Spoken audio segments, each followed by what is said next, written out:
Whose idea was it to do the pool? To our shock and horror, we found the guys were using the wrong plants.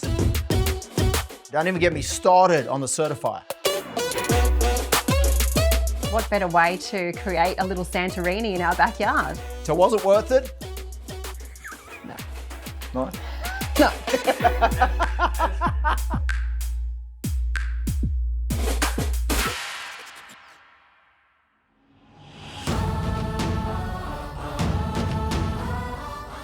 All right, so we always wanted a pool.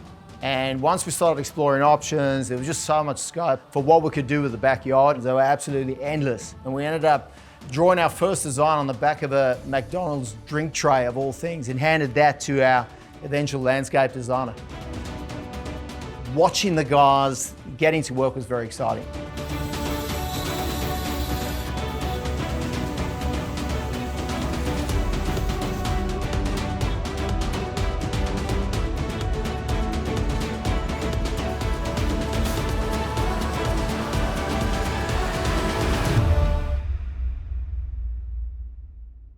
But then there were a couple of unforeseens. First up, a $70,000 variation on a rock. That wasn't pretty. So during the build, the guys start building, we find out that our property's pretty much built on a slab of sandstone. While they're digging the pool, surprise, surprise, they hit rock. So it cost a significant amount of money to get that rock removed. That was not in the plans. So on a Friday, we'd walk out, myself and Kelly, inspect the site, and we noticed something wasn't quite right. We got the tape measure out, and to our shock and horror, we found the guys were using the wrong plants.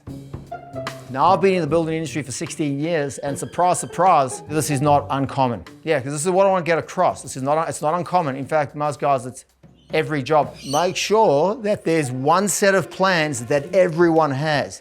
Laminate those things. Yeah, stick it on the guy's forehead if you have to. I don't know, whatever it takes, make sure there's one set of plans. You won't believe this, but one of the contractors we worked with told us that they've had major jobs that were handed over only to find out they had used the wrong plans. And the certifier, don't even get me started on the certifier. Where do I start with this guy? I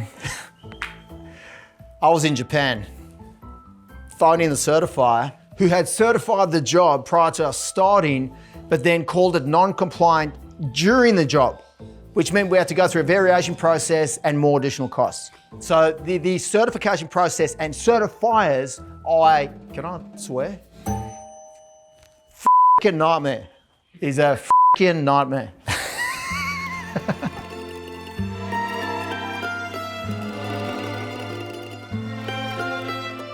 The pool looks this way because I really wanted to complement our home, because our home has a very Mediterranean feel to it. So what better way than to pull a bit of Mediterranean inspiration straight out of Greece and build a Santorini Oasis in our backyard. So for me personally, I didn't want a 1980s pool. I wanted to create something that I knew would suit my kids and our lifestyle, and we've got a lot of kids, so I wanted them to be able to run and jump and play and have a really big pool that could cater for that. So the reason I went for concrete pavers over tiling and things like that is because I wanted my kids to be able to run around and not slip and fall. And I purposely chose the bullnosing edge, which is a little bit dated, some might say, but I wanted them to be able to run and play and sit on the edge without scratching themselves. And so it was really built for the kids. A big part of achieving the Mediterranean feel was really nailing the colour of the pool water. Jewels for pools, I cannot fault. Jewels for pools are actually small glass beads that line your pool. They actually look like little diamonds or gems.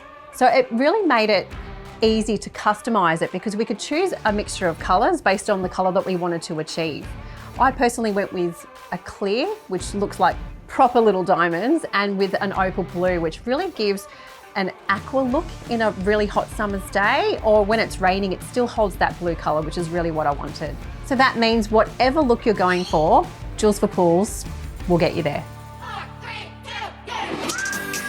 So I've been working with builders for 16 years now all across the country, and sadly a common theme in the industry is to overpromise and underdeliver, and that was pretty much our experience on this job as well with most of the people. Secondly, there's no disclosure before the fact. People don't want to talk about uncomfortable or difficult things that may come up, like variations, changes to the plans, certifiers, that sort of thing. Really shits me. So if you can find someone who underpromises and overdelivers and it communicates well, lets you know exactly what you're in for up front prior to commencing any works, you've won. So my advice to anyone would be know exactly what you want. Get crystal clear. Ideally, find someone who's already done exactly what you want to do.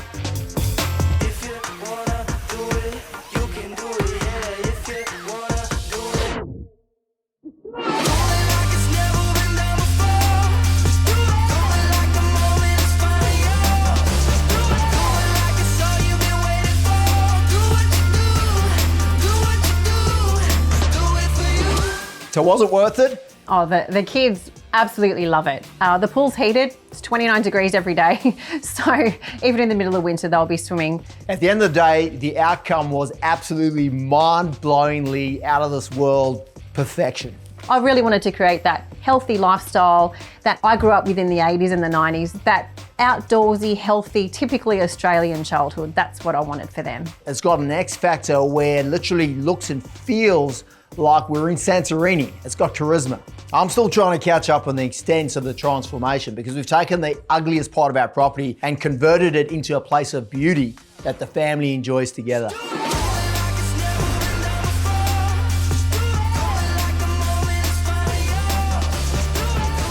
What are you going to do next? You do it again? Let's do it again. Yeah, well, we're about to do the kitchen, bathroom and laundry, and it's a big job, so. The journey's the reward, huh? Is that what you keep telling yourselves? We build a stronger connection through adversity. Nice there? No. Not? No. Yes, we do.